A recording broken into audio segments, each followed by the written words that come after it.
Wilman Efraín Peve Heredia, coronel de la Fuerza Aérea del Perú en situación de retiro de la especialidad de Comunicaciones y Electrónica. Dentro de sus estudios tiene máster en Técnicas Aeronáuticas y Espaciales, graduado en la Escuela Nacional Superior de Aeronáutica y del Espacio, República de Francia. Bachiller en Ciencias de la Administración Aeroespacial, diplomado en Administración ESAN, diplomado en Seguridad Ferroviaria en México, diplomado en Prevención e Investigación de Causas de Descarrilamiento de Trenes por la compañía Rail Science Corporation de Estados Unidos, diplomado en Auditoría de Seguridad, Salud y Protección del Medio Ambiente, compañía NOSA de Sudáfrica, entre otros. Dentro de su experiencia profesional, ha sido también asesor en la Dirección General de Administración, asesor de la Comisión de Seguridad Social, asesor de la Comisión de Transportes y Comunicaciones, asesor externo de la Comisión de Transportes y Comunicaciones y Vivienda y Construcción. En la Autoridad Autónoma del Tren Eléctrico de la Municipalidad de Lima, fue asesor de la Presidencia Ejecutiva, docente y expositor de temas relacionados al tren eléctrico de Lima y Callao. Ha recibido numerosas felicitaciones, entre ellas Premio a la Competitividad y Eficiencia, otorgado por el Viceministro de Industrias del Ministerio de la Producción en el 2006. Actualmente labora en el Congreso de la República. Dejo con ustedes con un fuerte aplauso al general Wilman Efraín Peve.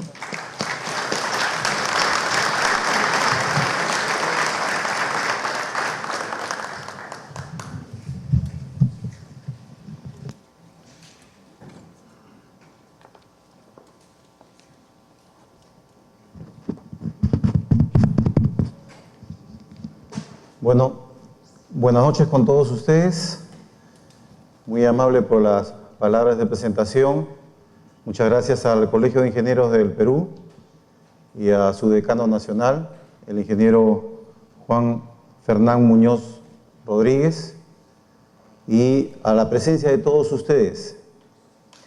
En esta oportunidad me cabe más que hablar de un tema muy importante que creemos que debe ser parte de la solución a la problemática del desarrollo de nuestro país.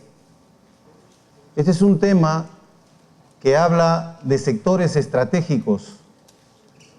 Vamos a ver más adelante la definición, el concepto de los sectores económicos, estratégicos, y asimismo, estos sectores estratégicos vienen a ser las columnas vertebrales del desarrollo de todo país. En el caso del Perú, lo he llamado así porque este trabajo lo vengo haciendo hace aproximadamente 7 a 8 años hacia atrás, que se ha ido mejorando poco a poco en coordinación de otros profesionales también.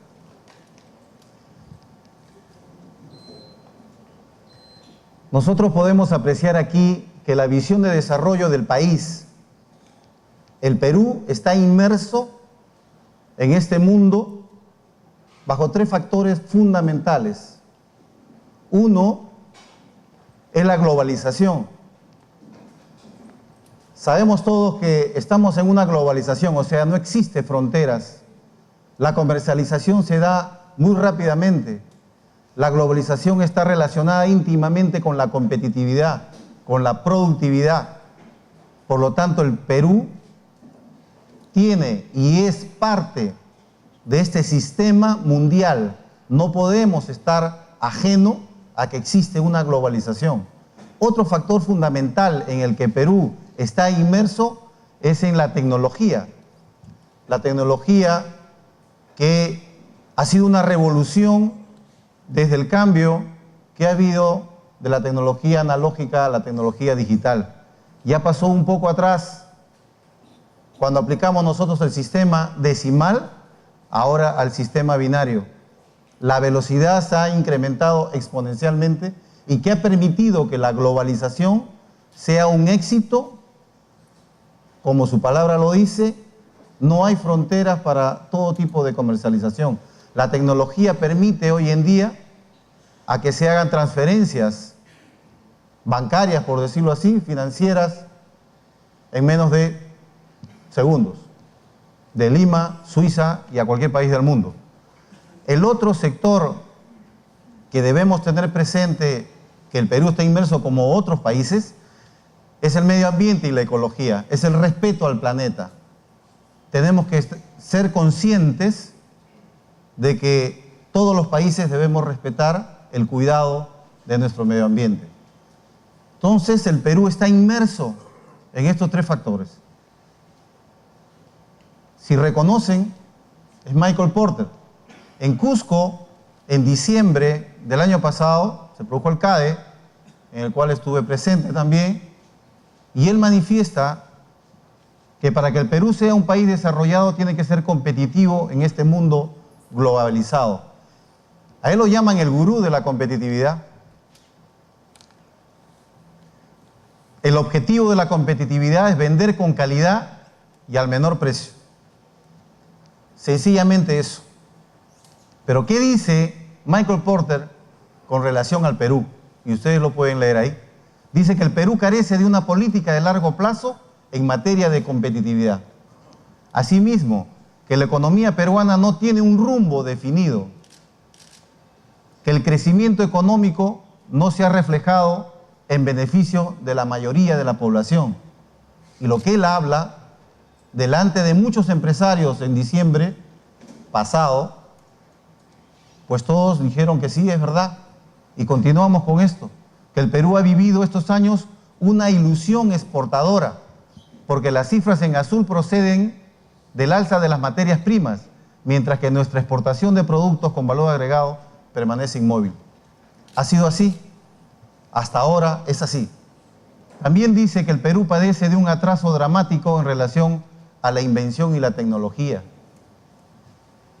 que la mayor parte de la inversión extranjera no viene a crear nuevas empresas, sino para comprar negocios ya existentes. Ese es un claro ejemplo, por ejemplo, con relación a ENAPU. Son empresas que tenían sus frutos económicos. Lamentablemente, por X motivos, se venden, se concesionan, pero el que viene aquí utiliza justamente este tipo de empresas para poder hacer negocio. El empresario transnacional viene solamente a hacer negocio y llevarse el dinero que se tiene que llevar, porque es normal para un negociante, como una empresa transnacional. Pero a largo plazo, las dificultades del Perú tendrán que ver con esto. Tendrán que ver con la baja productividad, la pésima educación, el deficiente sistema de salud, las debilidades en infraestructura física, la desigualdad social, la aplastante corrupción y el alto nivel de informalidad. En conclusión, ¿a qué llegamos? Que la globalización evidencia la necesidad de avanzar en la consecución de lo siguiente. Primero, debemos conseguir el desarrollo sostenible como bien público global. ¿Qué significa un desarrollo sostenible? Que no debemos depender simplemente de la exportación de la materia prima, no debemos depender simplemente de los precios internacionales. Nosotros tenemos que ser capaces de mantener el desarrollo del país. Para eso se tienen que crear mercados dentro del interior del país para que pueda sostenerse el mercado externo. Asimismo, no solo la exportación de la materia prima, sino también la industrialización para darle valor agregado, que es el segundo caso. La corrección de las asimetrías financieras y macroeconómicas. Existe una gran diferencia entre los países desarrollados y los países en vía de desarrollo. Hay una gran desigualdad económica entre las grandes transnacionales y las empresas peruanas. Por otro lado, tenemos que superar las asimetrías productivas y tecnológicas. No hay mucho que decir aquí porque eso es cierto. No tenemos industrias. La construcción de una ciudadanía global con base al respeto a los derechos económicos, sociales y culturales. Eso es lo que tenemos que buscar. Sin embargo, para que lleguemos a subsanar esta problemática, se ha tenido que investigar cuáles son los factores, cuáles son las causas principales del desarrollo de una nación. ¿De dónde empezó China? ¿De dónde empezó Europa? ¿De dónde empezó Japón? ¿De dónde empezó Estados Unidos? Primero, ubicando, identificando, determinando a los sectores económicos que son fundamentales para la sobrevivencia de una nación. Nosotros debemos definir primero que los sectores económicos tienen una clasificación que los identifica con las actividades económicas. Actividades económicas en la agricultura, actividad económica de la ganadería, de la minería, de la forestación, etc. Esas son las actividades económicas, pero entre todas ellas existen sectores importantes que definen la vida de una nación. A esos sectores se les llama sectores estratégicos, porque el Estado es responsable de su cuidado, el Estado es responsable de que le sirva a las futuras generaciones. Por eso que se llaman estratégicos, ya sea para la defensa nacional o ya sea para el factor económico. Aquí vemos la solución a esta problemática. ¿Cómo se identifica los sectores estratégicos? Estos sectores estratégicos se identifican desde el punto de vista recurso natural, como también sectores estratégicos desde el punto de vista servicio. Y estos sectores estratégicos que todos los países industrializados hoy en día lo han determinado es la energía. Pero cada uno de estos sectores han sufrido estudios que determinan al final por qué la energía hidroeléctrica. Porque en nuestro país tenemos el 98% que se usa agua para el lado del Atlántico, la parte oriental del país, y el 2% para el lado de la costa. Por lo tanto, el agua es una fuente de energía muy importante y que el Perú lo tiene y que es barato con relación a otro tipo de fuentes de energía. Por eso que se determina en este sector estratégico a la energía eléctrica proveniente de la fuente del agua. En combustible, que es otro tipo de energía, pero indispensable para el desarrollo del país, felizmente que tenemos el gas natural. Comparado con los hidrocarburos del petróleo y otros afines, pues el gas natural que lo tenemos es considerado para nosotros un sector estratégico.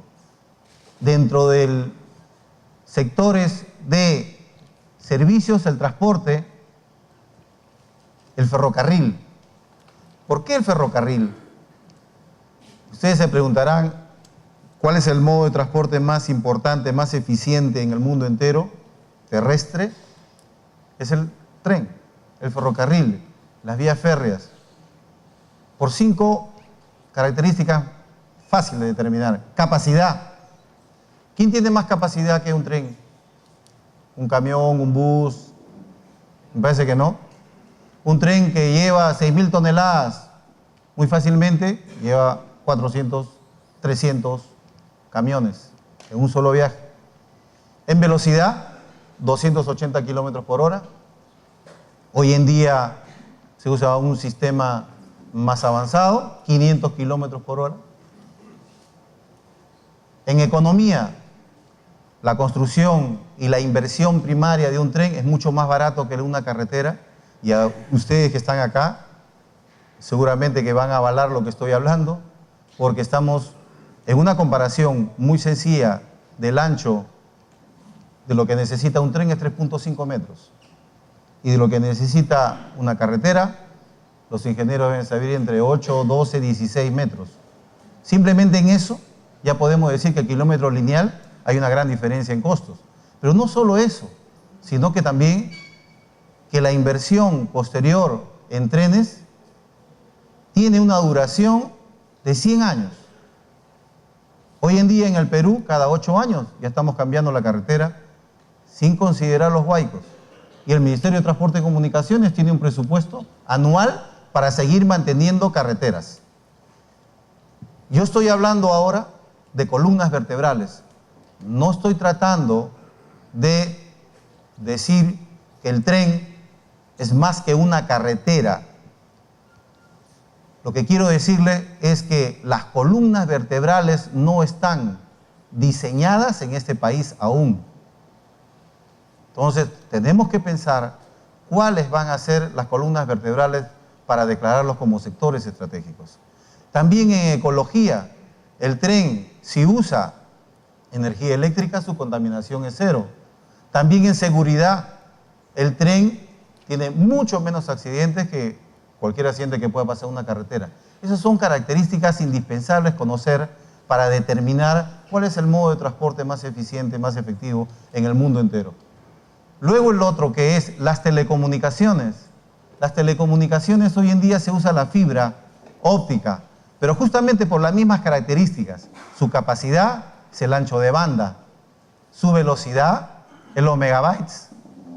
En esta velocidad comparada con la vía satélite, es mucho más rápido la velocidad de la luz que en unas ondas electromagnéticas. También vemos en la parte económica, es mucho más caro lanzar un satélite al espacio que hacer un cable submarino de fibra óptica.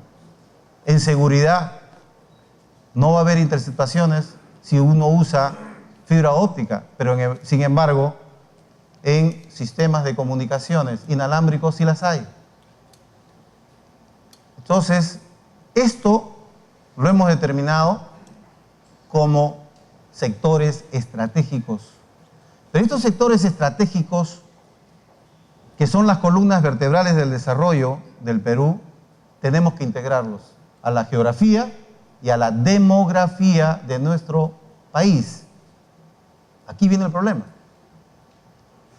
Podemos definir, pero ¿cómo lo hacemos? Empezamos con la energía.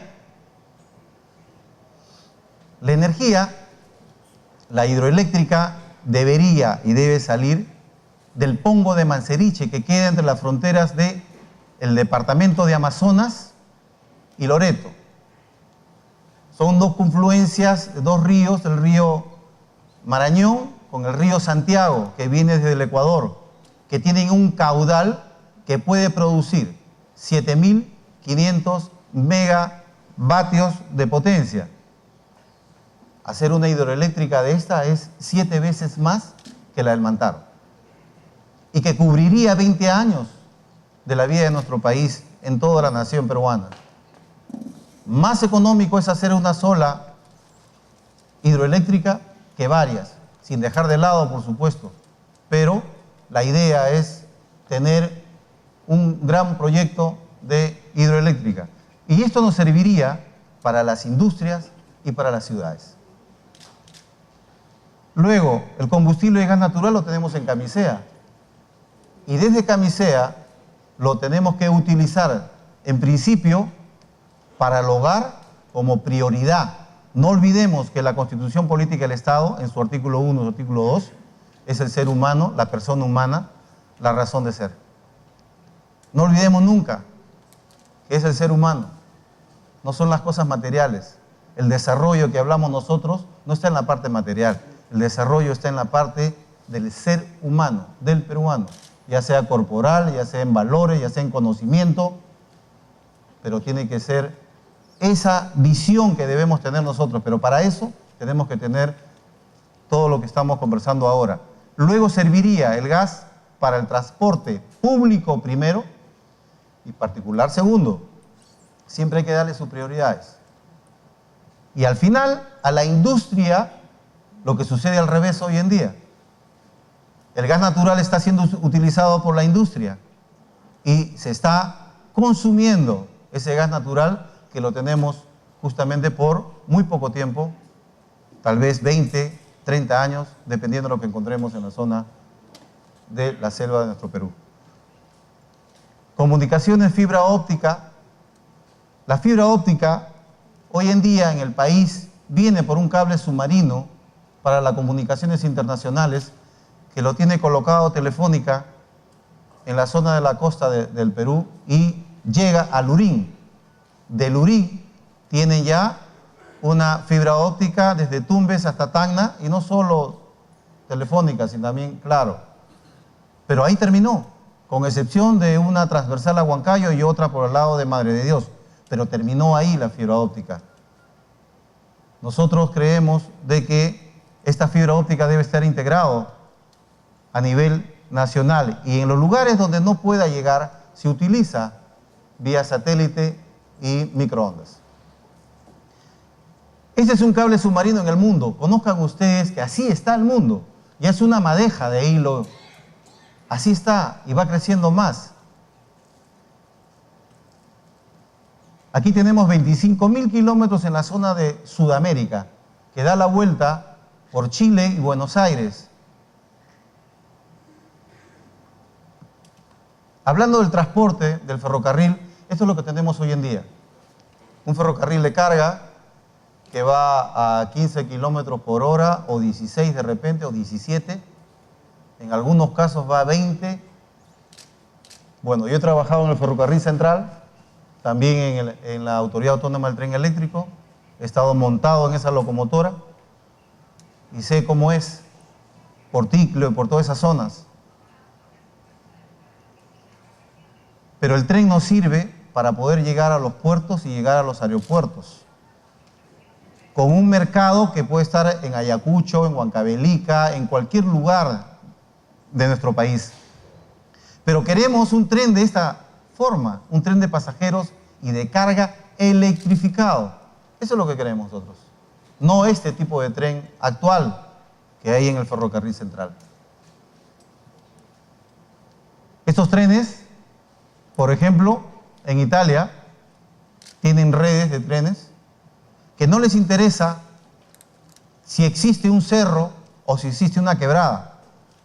Simplemente al cerro le hacen un hueco y a la quebrada le ponen un puente. Porque la clave del éxito del desarrollo de un país está en la velocidad. O sea, cuanto más recto sea, mucho más rápido conseguiremos el desarrollo de un país. El transcontinental de Estados Unidos, 1861, se empieza y une desde el oeste al este.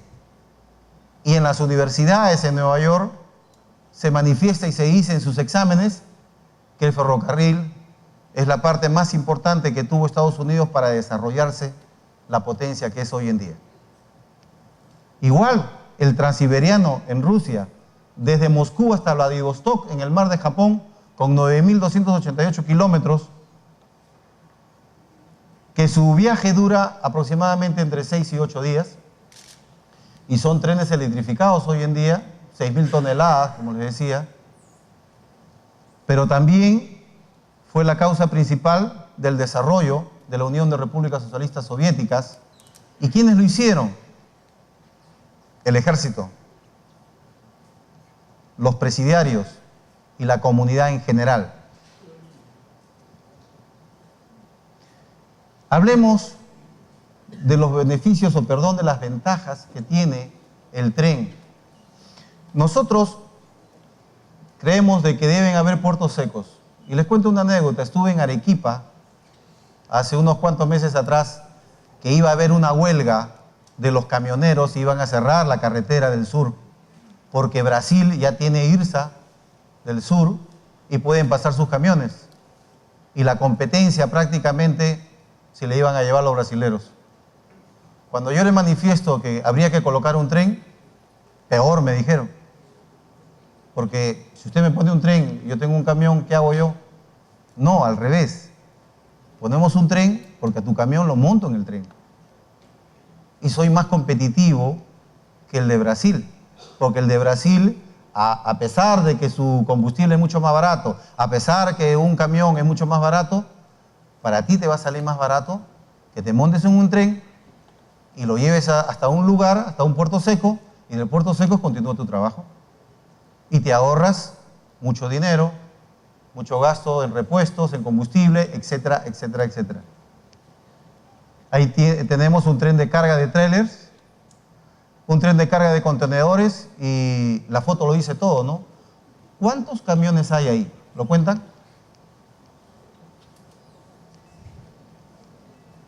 Tenemos aquí 2 trailers, ¿cierto? Ahora cuenten en todo.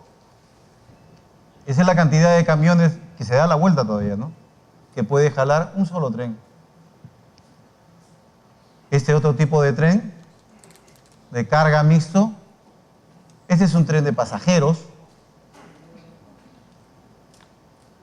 un tren de turismo. Y esto es lo peruano. Vale decir, nos habíamos preguntado, ¿cómo hacemos llegar los sectores estratégicos al último rincón del país? Primero, con un criterio fundamental, es integrarlos en una sola troncal, en la vía férrea, con el tren alimentado con energía eléctrica de corriente alterna, fibra óptica al costado, gasoducto al costado. Un solo trabajo, un solo trazo, y que el otro criterio fundamental era aplicar los conceptos de topología de redes que se da en las telecomunicaciones.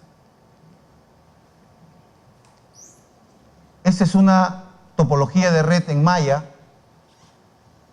donde podemos apreciar 3 ejes longitudinales con 6 ejes transversales, y luego vemos que entre la intersección de uno y otro, en telecomunicaciones se habla de nodos, que podemos hablar de servidores también, lo que conocemos de servidores, conocemos de PC, etc.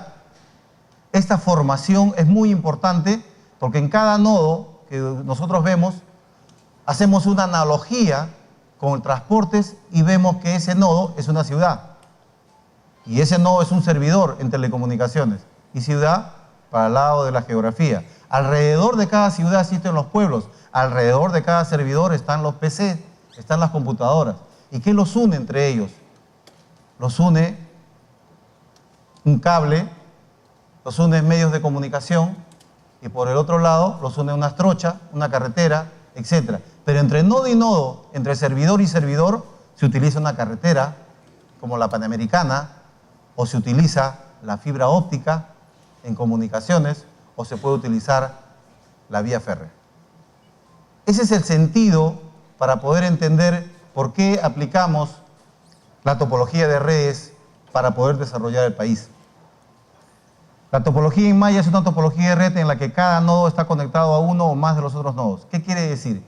Que en cualquier lugar que yo encuentre una dificultad, voy a llegar a cualquier nodo por cualquier lado. Vale decir, un huaico, un terremoto o algo que suceda. Y ojo, que los huaicos no hacen daño a los trenes, porque los trenes normalmente se van por túneles. Y los túneles de un tren puede ser de 50 kilómetros sin ningún problema, 60 kilómetros sin ningún problema, o de repente más sin ningún problema. En una carretera es diferente por los gases que emite los móviles que pasan en un túnel. Tienen que tener mucha ventilación, extracción, etcétera, etcétera. Hay una diferencia, por eso, en nuestro país, que las carreteras circundan y suben los cerros en forma de zigzag. Esto sería para nuestro país. La primera transversal 1, desde Paita hasta Caballococha, llevando justamente esos sectores estratégicos. Desde Chimbote hasta Bujao, pasando por Pucallpa. Desde Callao hasta Puerto Esperanza. Y lógicamente comunicarnos con Río Branco, el anterior con Manaus, el otro con Crucero del Sur. Y de Marcona hacia Puerto Pardo para comunicarnos con Bolivia. Y lo que tenemos hoy en día es Matarani, había que modernizarlo, y el otro desde Hilo a Desaguadero para comunicarnos con los países de UNASUR, pasando por La Paz y nos integramos a Argentina, nos integramos a Brasil. En la longitudinal 1, un tren de alta velocidad, solamente tendríamos en Tumbes, Piura, Chiclayo, etcétera, las estaciones de pasajeros. Por el lado de la longitudinal 2, la sierra, desde Río Santiago hasta Moquegua.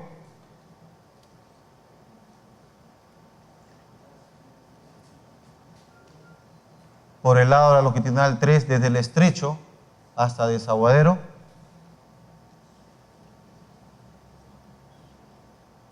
Y esta es una tuneladora. El que no conoce una tuneladora es como un gusanito, pero grandazo, ¿no?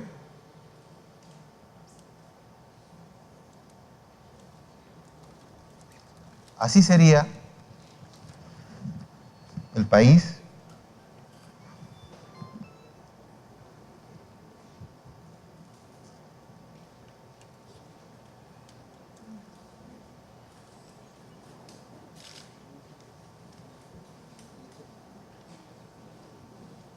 y vemos las consecuencias de la integración de los sectores estratégicos.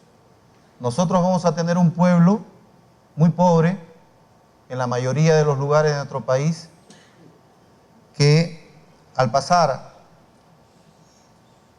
los sectores estratégicos se va a producir el desarrollo, la creación de los mercados internos en esas zonas, y así sucesivamente tendremos energía, tendremos agua, tendremos gas, escuelas, hospitales y otros más.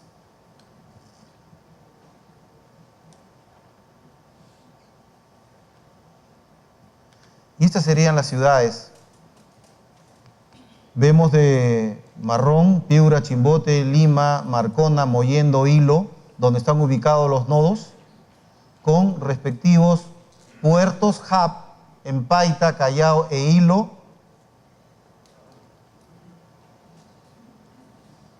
9.000 kilómetros de energía eléctrica, vía férrea, fibra óptica y gasoducto. Vale decir que nosotros tenemos que pensar muy bien, muy claro sobre geopolítica. Y no hay más que decir sobre este aspecto, ¿no? Ya creo que suficiente con lo que hemos visto. La gran transformación sufriría este país si es que nosotros logramos concluir este proyecto. ¿Qué vamos a obtener primero? El ordenamiento del territorio nacional. La descentralización macrorregional transversal.